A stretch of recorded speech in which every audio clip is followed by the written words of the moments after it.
So, hello everybody, and great to see that at least there's still people coming to such a niche talk about testing tests. It's already hard to convince people to test their code, but luckily in the previous session, who joined the session by Agile? Few? Okay. He was talking about the value of tests and what would be good practices to add tests to your code. And I was agreeing with a lot of what he was talking about. But now we're going to do the next step. So we're going to talk about mutations. I'm going to talk about killing. So if you don't like to hear that word often, I would suggest not to go further with this session. But first, let's introduce myself. So I'm Michaël Hompus. I'm a software architect at InfoSport, a consultancy company in the Netherlands. I like to speak, I like to contribute to the community. So I was in a lucky position to also last year to be here in Oslo. I'm a Microsoft MVP in the .NET space. And if you have opinions, want to comment on my talk afterwards, you can, of course, come to me, but you can also find me online. And all the code I show you today will be on my GitHub. I will put in the link on the end, so you can also do everything I show you today. I'm an architect and a developer for almost 25 years professionally. So I have, of course, some experiences. And today I want to tell and begin with a story about my own life, my own experience. So let's open the book. A couple of years ago, I was part of a team from InfoSport working at a customer. And we were part of a very large landscape of microservices. So there were many teams, many services, and we had to develop a couple of those. And we pride ourselves in quality. So, of course, we start with specification by example, writing down the specifications that the business wants and connecting unit tests to those specifications to verify that specifications are met. We have unit tests, we have black box tests, we have white box tests, we have performance tests, we have duration tests. We had a lot of tests and a lot of integrations, and we were proud about our code base. It was working very good. It was meeting all the requirements by the stakeholders. We had a lot of high code coverage score, so everything went well. But of course, in a large organization, things can change, and therefore they asked us to leave. And we had to hand over basically the keys to our source code, to our components, which we took care of, to another team. And that was fine. We had documentation. We could transfer everything over what we did in the past. We had decision records, why we made choices, and the team could pick up and go ahead. After a while, the problems start to arise. They were making changes to the code base because new functionality was required, and they had trouble getting that the test to work.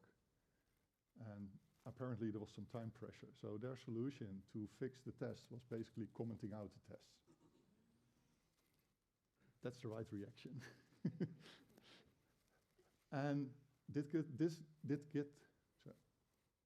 get unnoticed because we had such a high level of code coverage when we transferred the code to them that just commenting out certain tests did drop the code coverage, but it was still above any threshold that would have a CI pipeline triggering or remarking it as a failure. If you go from 100% coverage to 85% coverage, that's quite a drop. But if your threshold is at 80%, nobody knows. And of course, they delivered their software. It's part of a large landscape. It's not the first thing that's triggered when we do a scenario. So when all the software comes together, people started to run the complicated, long-running integration processes. Sometimes, very far in the process, things started to fold. And then trying to figure out why that is quite hard, especially if the tests are not there. And commenting out tests, they probably didn't do it because they like to do it, but they didn't see another way. It's basically like cheating on your exam. They could have done worse, because now at least the code coverage went down. They could also just commenting out their assertions, because then the test would have run, there would still be code coverage, but you still don't know that your system is working or not. And today's topic is about how do you guard the guards? How do you make sure that you don't fall into this trap? And we are going a bit in history, first of big jump, because, and I don't speak Latin, but I will try for you, quis custodiet ipsos custodes, and you can correct me if I pronounce that incorrectly. And this was said by Juvenalis in the 1st century, basically at the turn of the 2nd century. Who speaks Latin? Nobody? Okay, I'll translate it to English. So he said, who watches the watchman, or who guards the guards? And this phrase is much more popular, especially if you read the comics by Watchmen or watch the television series. And for our talk today, it's about who tests the unit tests. And during the 1st and 2nd century, we already had computers. So this is the Antikythera mechanism. Anybody familiar with this machine? Yeah, a couple. So this was a computer, a mechanical computer, and it could compute the position of the planets, of the moon, of when the new Olympics were every 4 years. It was quite an interesting mechanism. And it was found at the bottom of the sea, so it's not looking that pretty anymore, but there are reconstructions, and they did X-rays, and they could figure out what everything was supposed to be for. So Juvenalis could have written unit tests for this machine, but I guess he was a poet in Rome and not in Greece, so probably a little too far out of reach. And if, according to the latest movies of Indiana Jones, the machine had only one flaw. It didn't account for drift, continental drift. So probably they should have needed a unit test for that. So bring out the school books and now go forward a little bit from the 2nd century to more recent times. But mutation testing is not new. It's a very, well, in programming language or computer science, a very old problem already tackled. If you draw a timeline, it's around the years in the 70s in the last century, when in 71, Richard Lipton wrote a paper on a fault diagnosis of computer programs. And this is where he came up with the idea for mutation analysis, or mutation testing. For some reason, he didn't use this as his subject for his PhD. There's some discussion why that was the case, but a couple of years later, and that was how we were doing things in the 70s, well, I wasn't born yet, okay, we had to publish articles in physical magazines to share knowledge. There was no internet, or at least not the way we know it today. So in 1978, Richard de Milo, and together with Richard Lipton and Frederick Seward, published an article about hints on test data selection, how help for the practicing programmer. And this was basically the first time mutation testing was written and published about. And only 2 years later, Timothy Budd was doing his dissertation for his PhD in philosophy, which I found surprising, but probably in the 70s and 80s, computer science was not really a major yet, I think. But he wrote on the implementation of this technique and actually built the first tool to do this in the then very modern Fortran 77 language. So what is this mutation analysis or mutation testing? Well, mutation, just like in the biology area, is about introducing faults in small ways, and most of the times they are not good. And this is then applied to programming science, so we are trying to modify a program in slight ways, simple ways. And every time we do that, we call that a mutation. And then, of course, we have a test set, and the test set is run against that modification. And that can tell us something about the quality of our tests. This only works because of two core principles.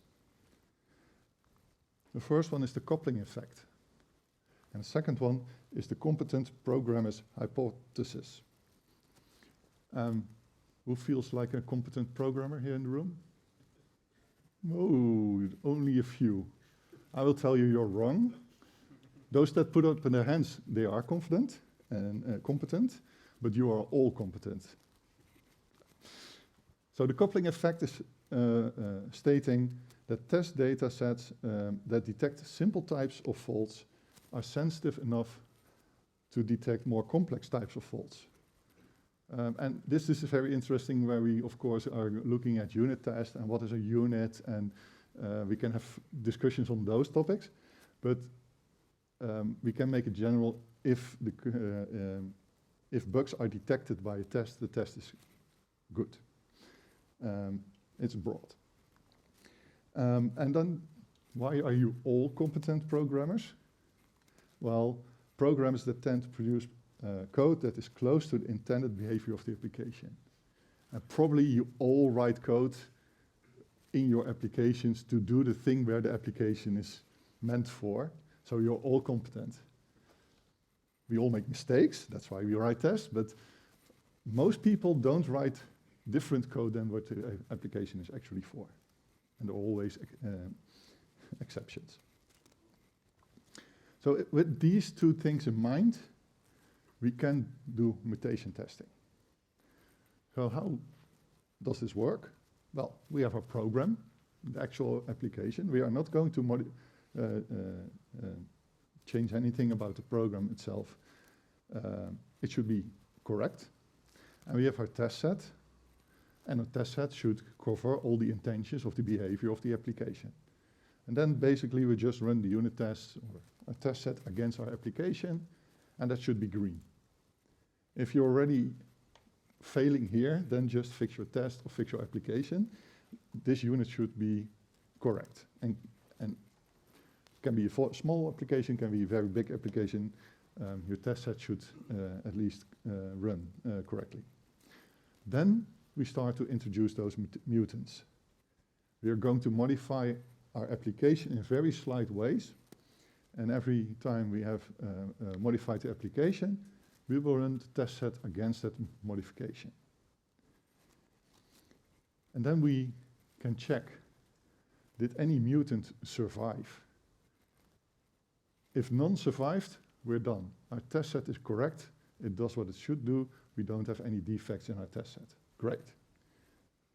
More often, there will be survivors. No, not all mutants will be killed. And then it's up to you to analyze the results and choose if you need to update your test set. It should never be that you have to update your application, because you're testing your tests. We are checking the quality of our tests, not the quality of the application. That's where your other test set is already doing its work. Depending on your choice, you modify your test set, and the whole process starts over. And you have a loop, and hopefully, in the end, no living mutants. So, let's say we have a very small application, and we have 6 unit tests. And I tend to say unit tests might be broader, but that's just the easiest way for me to repeat it.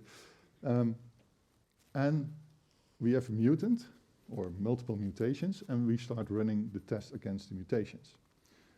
So the test succeeds, and This is why I have a question for everybody here from the Nordics.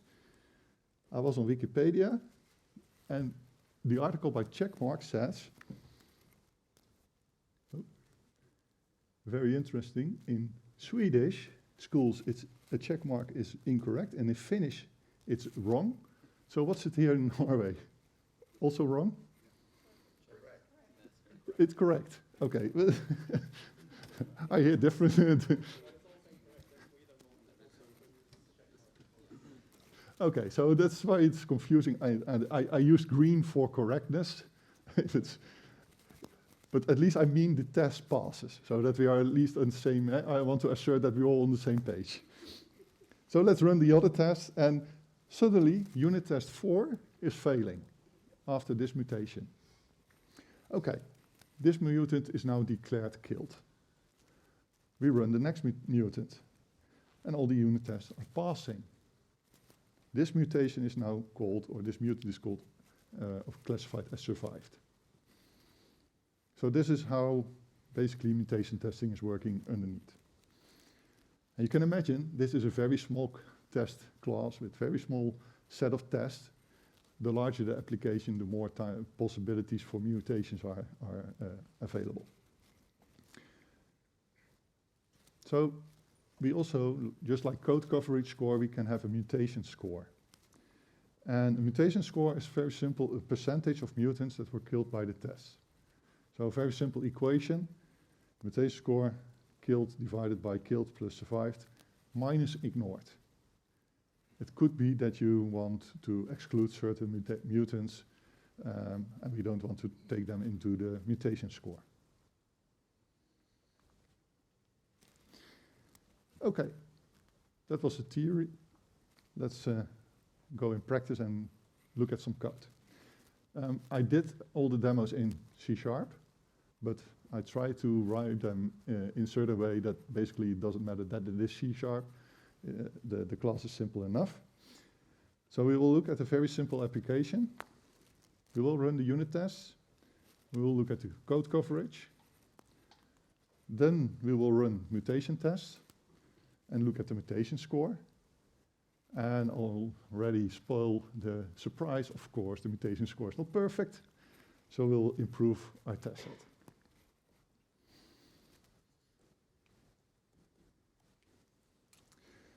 So this is a very simple application. It's a calculator.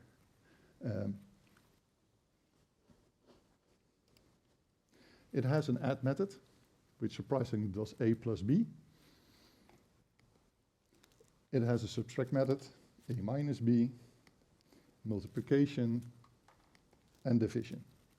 And of course, we know that we cannot divide by 0, so we throw nicely a divide by 0 exception. This is the whole application. And now we do explanatory testing. Let's compile the application. And of course, this is depending on the speed of your machine, how fast this will go.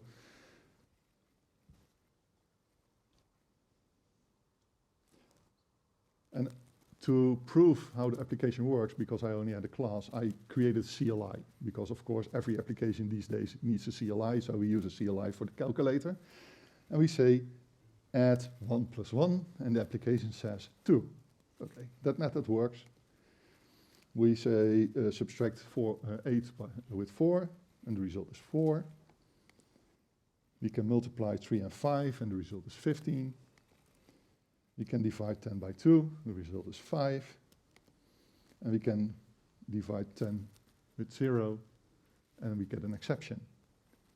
Okay, explanatory tests are successful, but that is of course not enough. We want unit tests. We want to repeat this process. We don't want to do this manually every time, so we write unit test. And I won't go in too much detail. You see my unit tests are very well written, and they have very good assertions.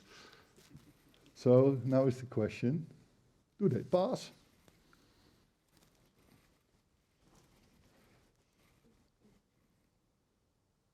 So running unit tests, yes, 5 successful tests. So at least that is okay. I put code coverage on during the test, so we can now create a code coverage report because the Corbatura XML file is not really readable for humans. So I'll use the report generator to convert it into something more readable. And let's open the file, and yes, 100% line coverage, 100% branch coverage. Report generator also introduces method coverage. Not sure what it is. Don't use it. And we can dive into the file, and yes, everything is green. So fine sailing from here. We met every target, and there are no bugs because I ran the application and it didn't show any bugs. So ship it to production.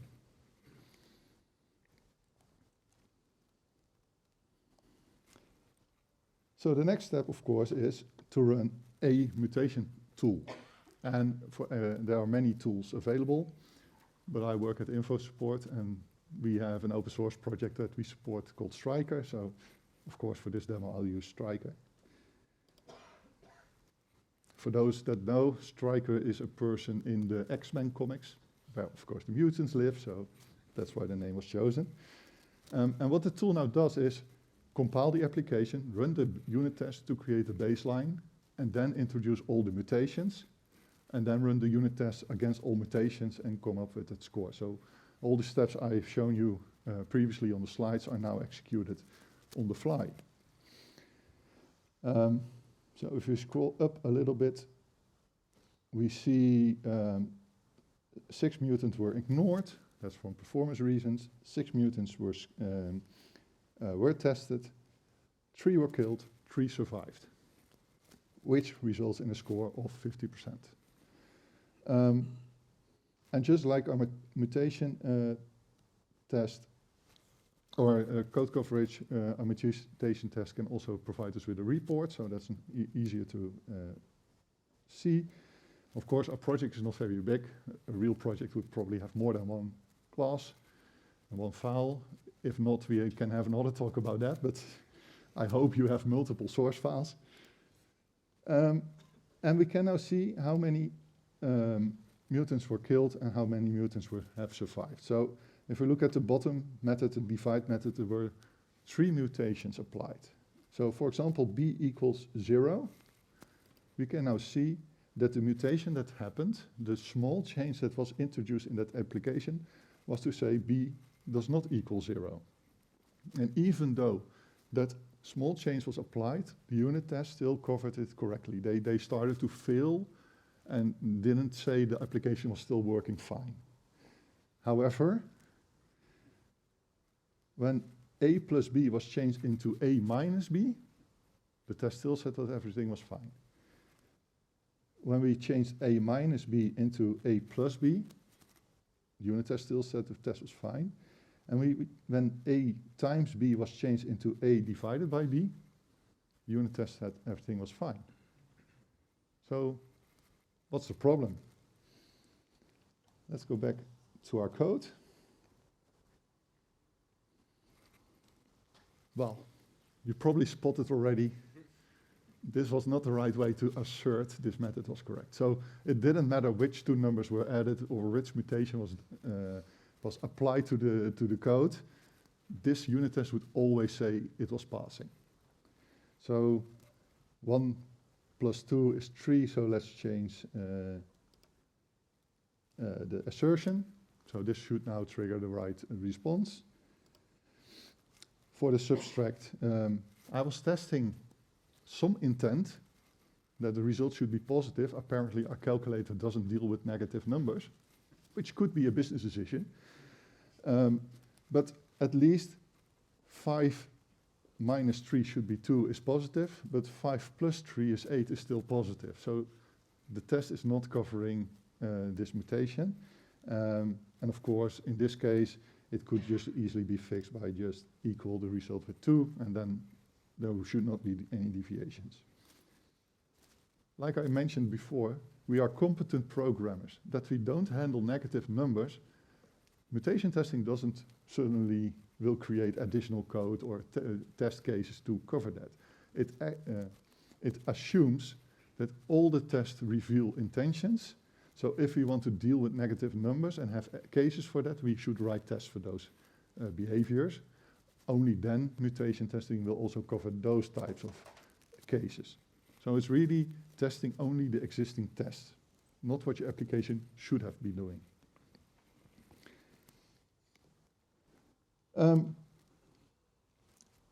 Then the case of multiplying by 0 should return 0. This is a valid unit test. This is a valid business case. However, if we divide 0 by 5, we also get 0. So this case, the unit test is correct. This is the analysis we have to do. But we are missing cases to really come to the conclusion that our method is doing the right thing. So in this case, I will just add an additional unit test.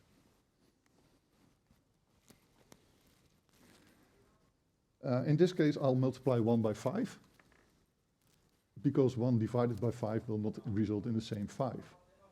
So that is at least covering that part of the application. And of course, I hope in your unit test you will not use only one value, and you might have a range of input values and you calculate if the outcome is all correct. But that's about how you write unit tests and not about mutation testing. So let's run Striker again against this modified test set. We didn't change our application, we only changed the test set. It will do the exact same steps I already mentioned previously.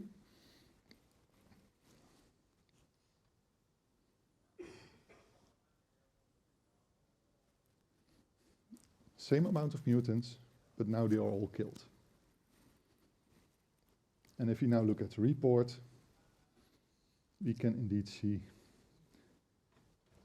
if we also check everything, that everything now is green, so that's good. What is also interesting is I can also look at the tests. And in this case, you see that the original unit test is now marked as yellow. It is covering, but it is not killing any mutants. Now it's up to me to decide, is this unit test useful or not? I could remove it from the code base and nothing will go wrong. The unit test will still pass and there will no new mutants be introduced. So you can decide, is this test now dead code, doesn't add value, or are you still wanting to make sure your intentions of the different scenarios are present in your unit test set and reveal your intentions? That is the choice for you to make. It's not wrong to have a non-covering test or not a mutation killing test. The tool cannot decide this for you.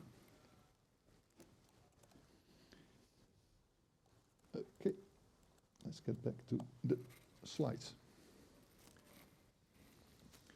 So I've shown you Striker, but there are many. Basically, for any programming language around, there is at least one mutation tool.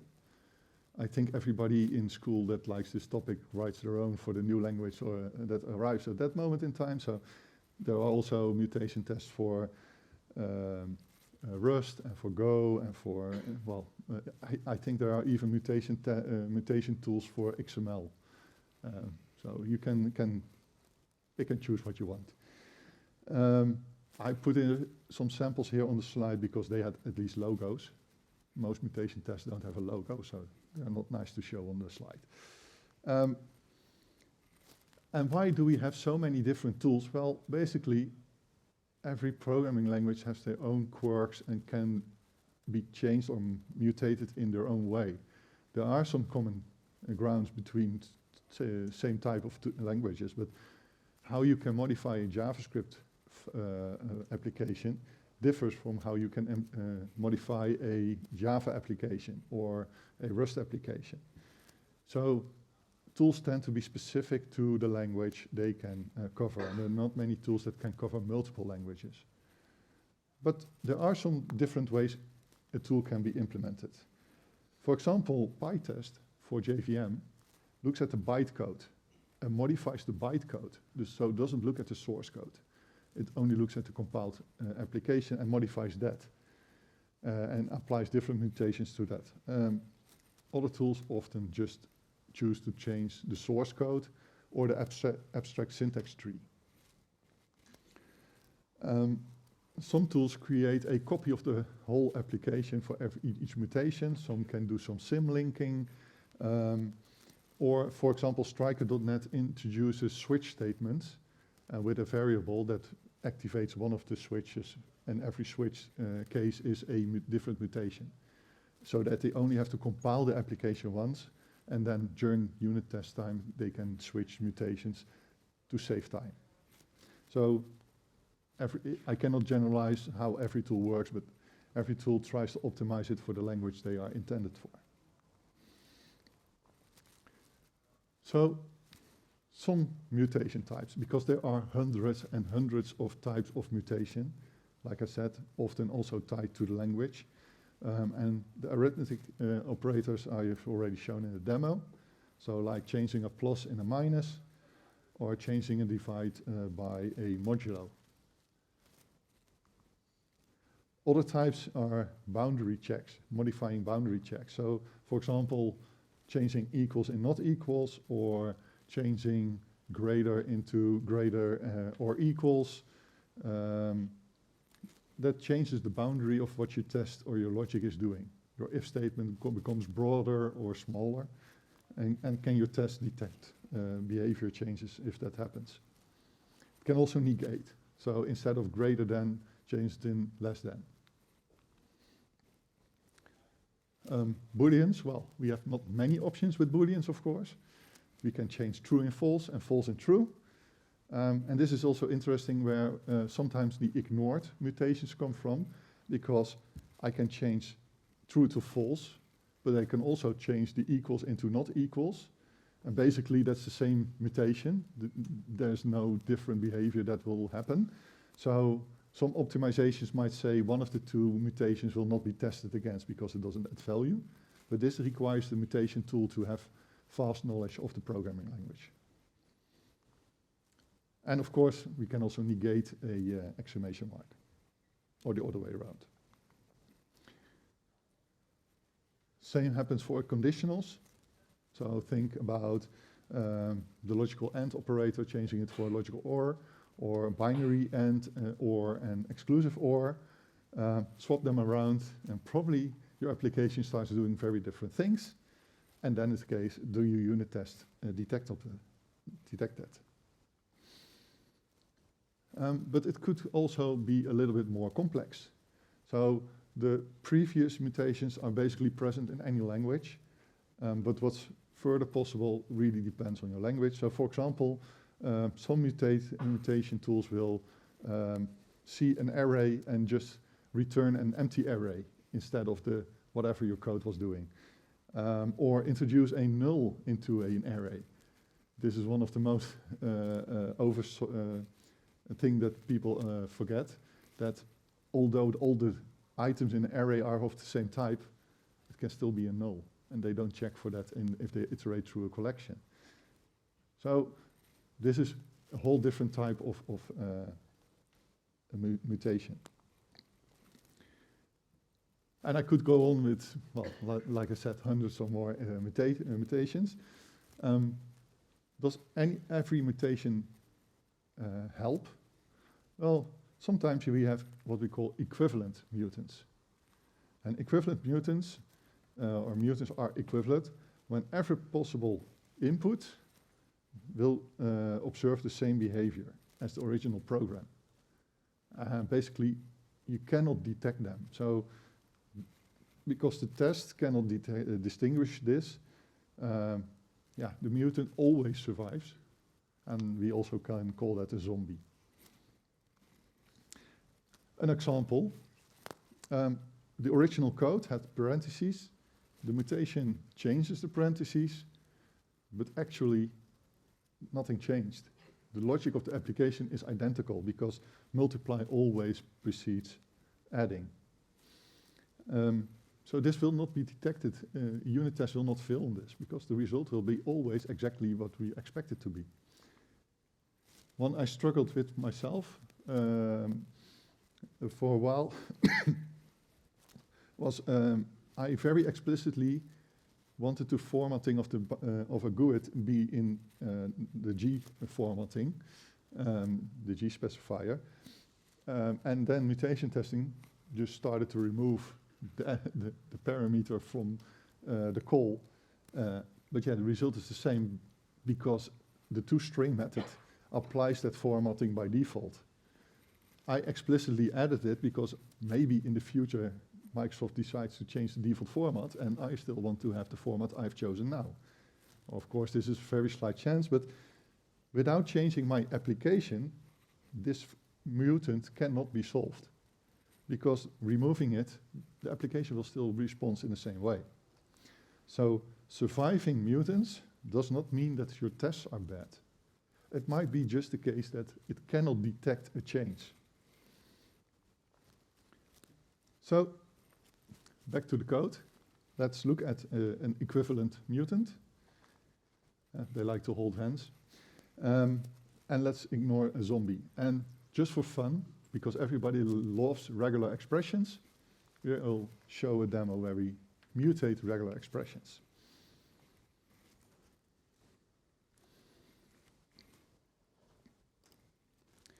So back to the calculator method. Let's add a method that always works. Add a plus 0. I don't think it's really useful logic inside your calculator, but hey, a stakeholder asked me to write it. I don't question it, I'll build it. So I will write a unit test in our test file. And of course, we will execute the method and we will assert that the result is the same as what we put in. That's completely covering. Now, let's run our mutation tool again. It should now pick up that there are 7 tests, 7 mutants available to test for. Of course, the previous 6 will still be killed because we have to update the test set. But our new one, and the unit test should succeed, but the mutant cannot be killed.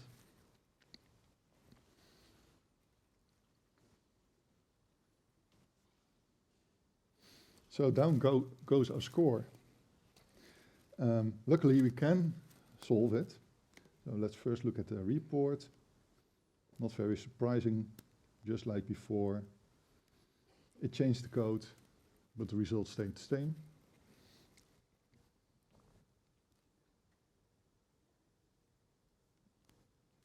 And this is, of course, a very tool-specific way of how can you deal with this. And you can do basically, at least for Striker set of tools, do it in 2 ways, or by configuration of the Striker tool, or by adding comments in your source code, like do not cover the next line. But I didn't want to change my source code, so I choose now to do this in the configuration. And in case of Striker, they really want to know the position of the characters in the span of the whole source file. This is not very robust, because if you add 1 line of code in above the line, then it doesn't work anymore. But at least that's how it works. In this case, I really just want to show that we can ignore a mutant. Don't say that this is really the scalable best way to do it. So, how many mutants will we have left? How many mutants will be tested? 6 or 7? Now, if you wait long enough, of course, you see the answer. Still 7 mutants. And there are 7 killed. But I ignored my mutant. So what's going on? Well, maybe if you were already paying attention a bit, you see also those ignored mutations. And this is also where this tool does some optimizations, because if you look at the add method, we have a mutation that has been killed, but because the mutation that's in the body is killed, we can already know that a mutation where the whole body of the method would be removed would always be killed, because there is a mutation inside that is being handled. But because our last method now no longer has a mutation inside the body, this mutation is no longer ignored, and it will change the body into an empty body, and suddenly a unit test will fail because it will still execute the body of the method. So we are still having 7 mutations available. They will be tested, and we at least can confirm that the body of the method is not that code, it's actually being used. Of course, it's still equivalent, but we still get coverage. So I wanted to show you mutations of regular expressions. And then, of course, I built a test where I use a regular expression. And then I found a bug in Striker.net because they do not mutate regular expressions correctly. So I swapped the C# version for a JavaScript implementation, but the code is identical, or at least functionally identical to the C# implementation. So I still have the add, subtract, multiply, divide, and the no-op. Here I have shown how you can inline comment out an expression. And of course I have unit tests that are exactly the same as C#, not because I wrote them, but of course ChatGPT just does what I ask. So all the tests are in.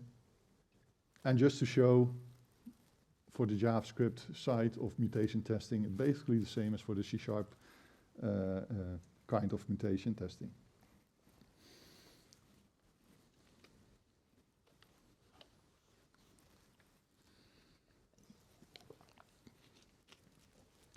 The output of the tool is a little bit different, and it has an interesting warning, which is, I think, related to my Windows environment.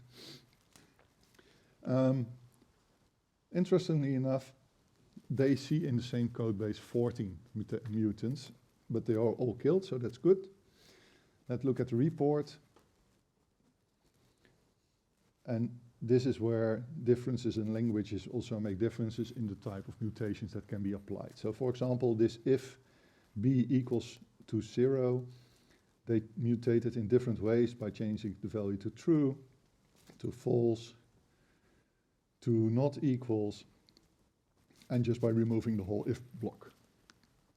So they chose to do things a little bit different than the C# counterparts, but basically it all works the same.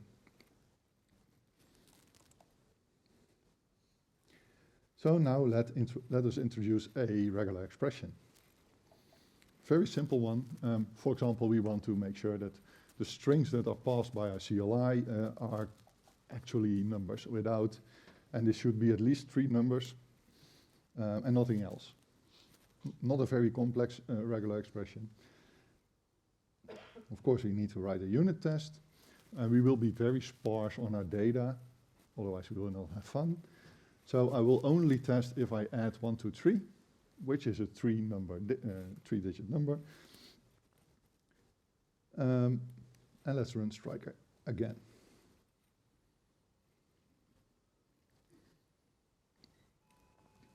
Of course, the same process, but there's a new method, so there will be more mutations that need to be tested.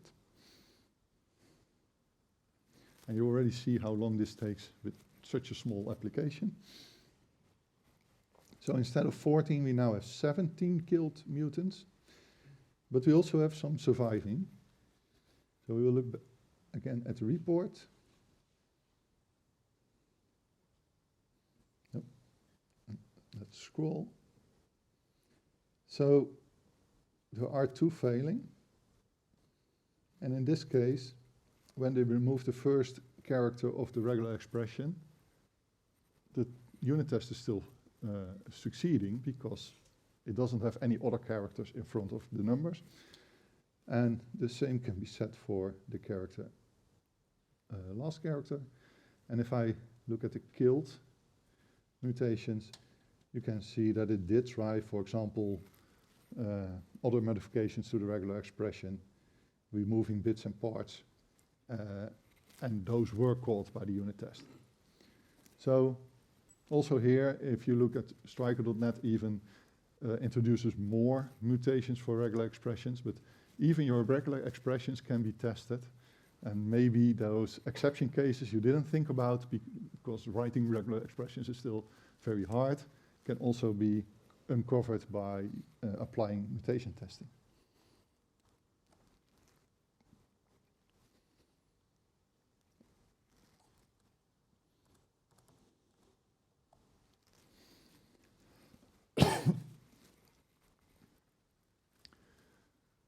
So I already mentioned performance. Back in the 70s, modifying your application was done by hand, not by tooling. Introducing every possible mutation was hard. You have to think about how you could mutate everything. Of course, when tooling came around, it became easier. But it took a couple of years to have people come up with better strategies. So like I said, introducing, for example, switch statements, so you have only to compile once instead of compile multiple times. Modifying bytecode. Ignoring mutations that would already result in the same output as another mutation. All kinds of strategies that have been discovered over the years to update and improve performance. And of course, the biggest improvement is basically faster processors, more memory, and being able to scale out tests to external parties like GitHub or other servers than your local machine. So that's why we at least are able to do this on a frequent basis. But it is still a relative slow process. This application took a few seconds. I know of larger applications that basically take hours or days to run mutation testing against. And then you, of course, maybe also will limit the amount of mutations being applied to your application. A very simple way of thinking about it is just like running your normal test set and then multiply it by any mutation that could be applied to your code base. So this escalates quickly. Like I said, tools introduce optimizations. For example, you can also, at least with Striker, have your main branch run a test, and on a PR, it can diff with the main branch and only run the mutation test on the code that has been mutated. So these are kind of optimizations just to bring the runtime down. My suggestion would be, if your application is a little bit bigger, just make it a separate pipeline, run it on a schedule, keep track of the score, and also implement thresholds. So at least that you have the warning if you're introducing new code that introduces also more mutants. So back to the team that took over our code. They had a big problem. They had a lot of code, a lot of services, and they didn't have a working product. So what happened next? Well, those keys, we were called back in, luckily for us, were handed over back to us, and basically we started fixing the tests. And it wasn't that much work. So we basically made sure the unit test started working again, that the coverage was back up, that our integration tests were green again, that performance tests were working as expected, and after that the integration went smoothly, and I can say it's already running in production for years now, so quite convinced we did the right thing. But that is because we paid attention to those details to make sure that we don't allow unit tests to be commented out or assertions not be placed in our unit tests. So that was my story I wanted to share, and I hope the conclusions you can take away from this session is that high coverage does not imply high confidence in your test set or in the quality of your application. Of course, we are all competent programmers, so we tend to write unit tests that are correct. We just sometimes miss edge cases, and we can have tooling help us there. So mutation testing can be that guard for your guards. My advice, always track your scores. If it's code coverage score, or is it mutation score, or performance or memory scores, look at the trends. They are more important than the exact number. If it's going down, you can already start acting. Surviving mutants are not per se an issue, but they should start a discussion. Inspect why are they failing, or why are they surviving, and maybe it's just because you didn't write the right intentions in your unit test. Maybe it's just a new edge case you didn't think about. Maybe it is not solvable, and we can comment it out or ignore it. Therefore, a mutation score of 100% should not be your goal, but it should be comfortably high. So keep your test intention revealing, and keep your mutants mostly dead, and allow for 1 or 2 zombies.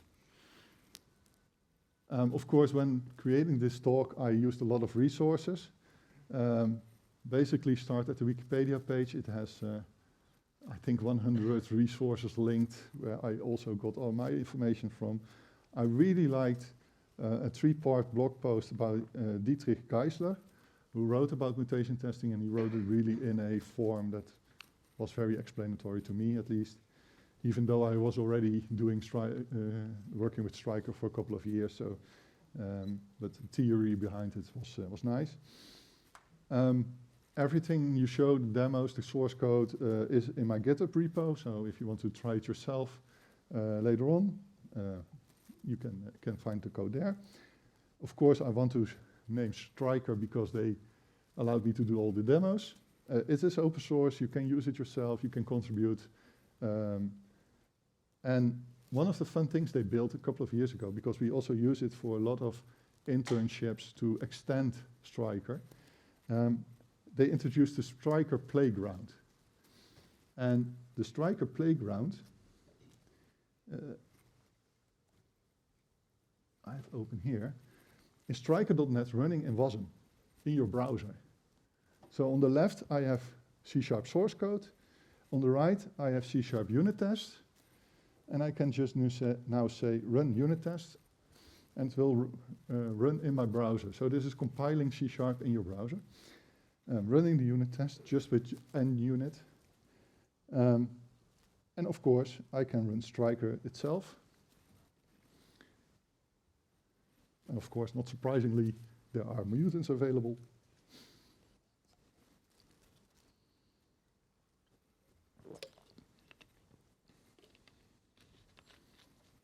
And I get even the report out. So I can inspect the application that just has been part of my browser, and I can also inspect mutations. So if you really don't have the setup to work on this yourself, but you would just try and fiddle with it, there's this playground that makes it very accessible for you to just experiment a bit.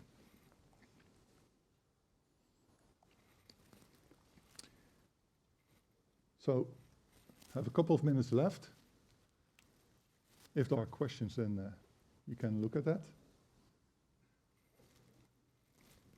No questions? One? It's possible to have a custom mutant strategy, custom mutant. Yeah, so the question is it possible to add custom mutants or mutators? Basically, any tool has that capability. So, yeah. At least the most I investigated, like for Rust and of course for .NET and for JavaScript, they all have extensions. Yeah, and of course, if you write a mutation that is generic enough, please contribute them back to the tools, so that others can also use your mutator if it's not very specific to your business logic.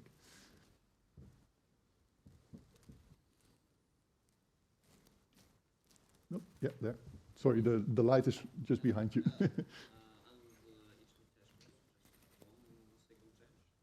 Sorry, I didn't hear it.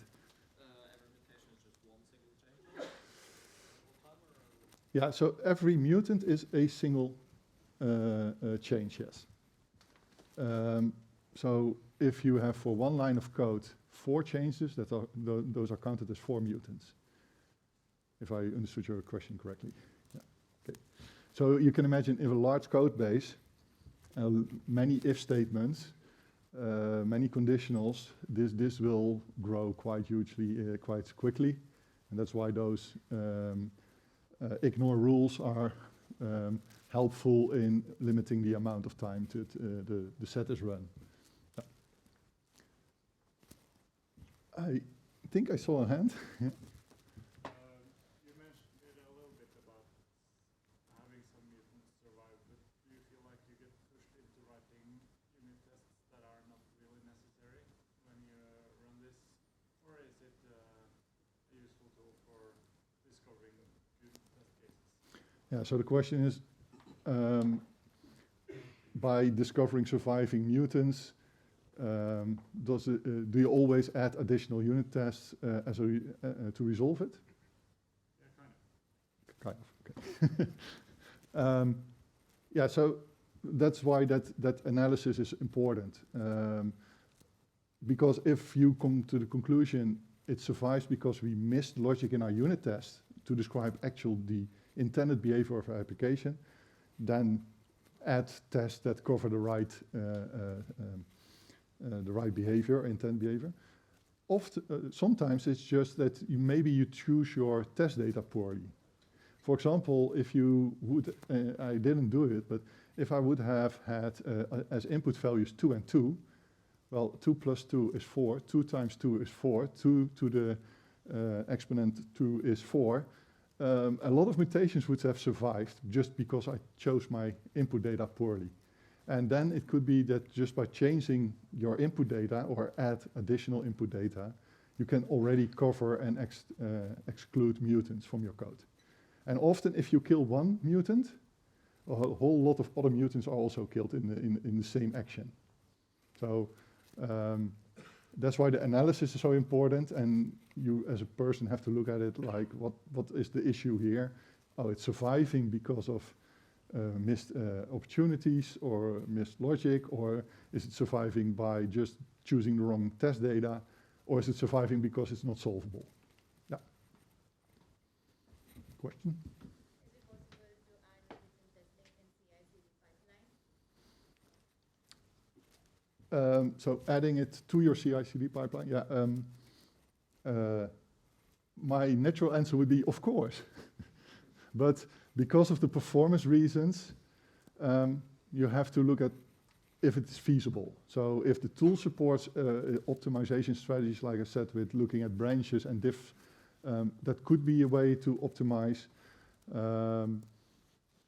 If I value round trip time, feedback loop time, over quality time. So I rather put it on a separate build pipeline that maybe is always triggered at the same moment, but it will at least not block my feedback of all the other unit tests or quality tests that I'm doing. But maybe you are publishing a large product, a large application, and you will release it once every half year.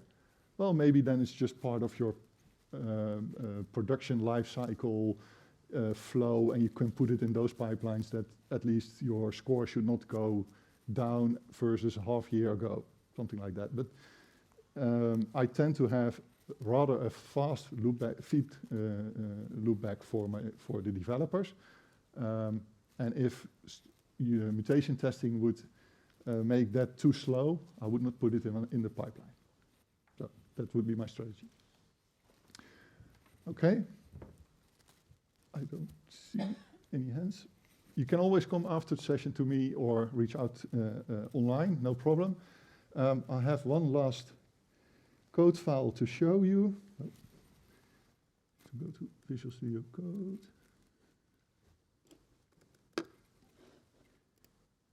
And if the session has been helpful, please vote green. If you find the mutant in this code, please vote green because you already understand how it works. Thank you.